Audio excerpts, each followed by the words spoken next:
Hi Mag-abe. Naglalaro tayo ngayon. Ano kwento sa inyo ngayon?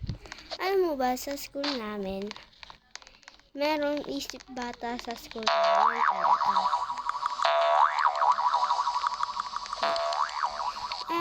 Tinatawag niya palaging teacher namin. Sinasabi daw, Ma'am, ano po sagot? Yun lang, mapi. At saka na pa akong classmate na mahilig maggupit-gupit. Basta yan lang. Yun na yung mga clip ng mga classmate ko nung grade 3 kami. Ay, kami yung clip ng classmate ko, tumawag. Sabi niya, bakit malungkot ang beshi ko? At saka yung mga funny moments namin. Laro na lang tayo. Tatahimik naman ako.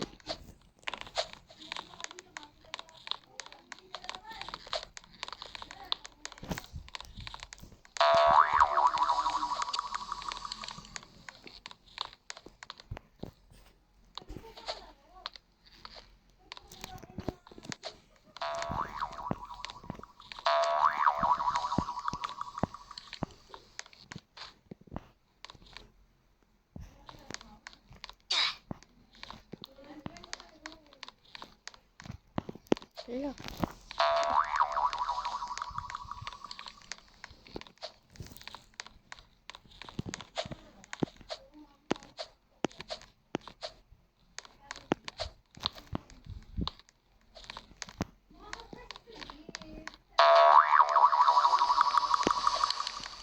Madadaya sila. Pwede naman ganito na lang. Sa gumaya.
Yun lang.